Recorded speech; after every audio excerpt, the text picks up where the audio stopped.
ভগবান আমাদের পাঠিয়ে দিল এই ধরাধামে। যেইটা ধরাধামে আমরা আসলাম, শুধু আমার আমার আমার আমার আমার করে গেলাম, তাই না? বিষয় আমার বৈভব, আমার স্ত্রী, আমার পুত্র, আমার কন্যা, আমার টাকা, আমার বাড়ি, আমার ওই দালাল বাড়ি আমার। কিন্তু একবারের জন্য আমরা ভাবলাম না সবই আমার, আমি কার, আমি চোখটা বোঝালেই হবে সব সরকারি আমার। আপনারা বলুন তোমার এই যে টাকা পয়সা বিষয় সম্পত্তি এগুলো কি সব আমার? হ্যাঁ, আমার গৌরচাঁদ আমাদেরকে দিয়েছে বলে ওই টাকার পাহাড়ে আমরা বসতে পেরেছি। আমার গৌরচাঁদ আমাদের দিয়েছে বলে ওই সাদের দালাল বাড়িটা আমরা করতে পেরেছি।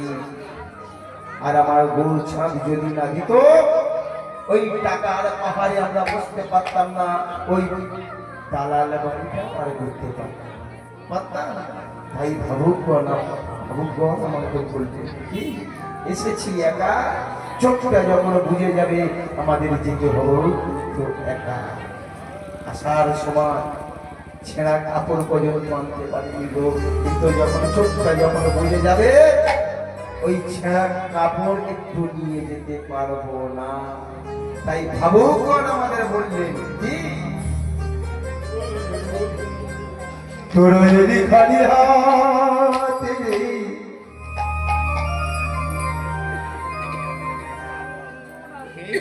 তোরা যাবি খালি হাতে,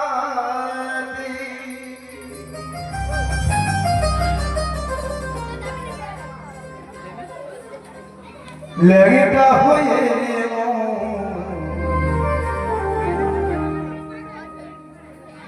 जभी से पढ़े এই যে তাহলে আমাদের কর্মটা কি হবে? সব মায়েরা মনে মনে ভাবছে যে ছেলেটা কি লীলা করবে রে বাবা, কি লীলা গাইবো। এখান থেকে বলাও হয়েছে বাবা তুমি এমন এই লীলা গাইবে।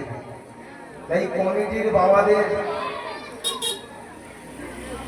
যেমন ভাবে বলেছে সেইভাবে আমি গাইবো।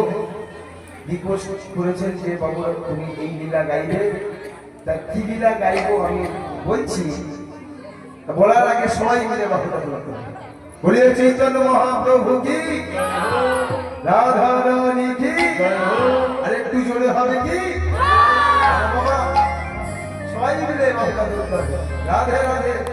তাহলে আমাদের কর্মটা কি না বদ ভোরে ডাক নারী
এই যে আমার আমার বিষয়, আমার বৈভব, আমার স্ত্রী, আমার এই দালাল বাড়িটা, আমি 1 কোটি টাকার মালিক, আমি 2 কোটি টাকার মালিক, এগুলো কি আমার?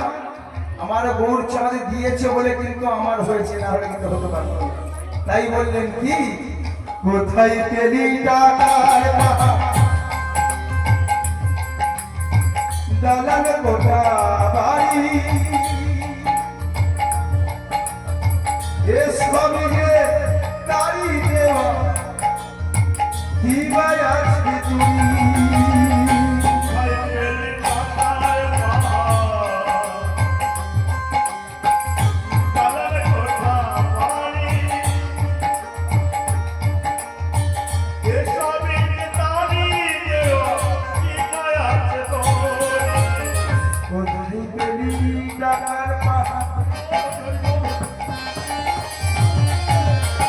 দালাল কোঠা বাড়ি এসবই যে তারি দেওয়া দিবাই আজকে তুমি কোথায় পেলি টাকা রে মা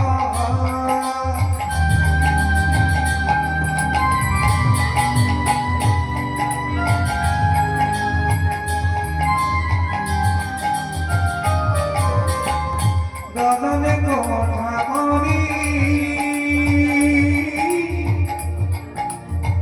এইসবই যে তারি দেওয়া দিবাই আছে তোরি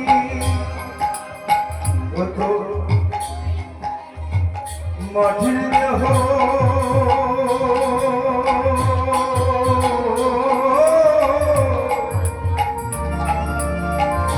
হবে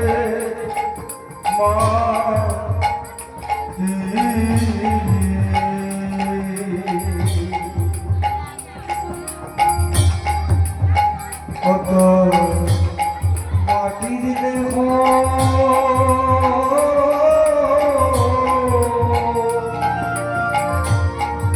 হবে মাটি শ্মশানে হবে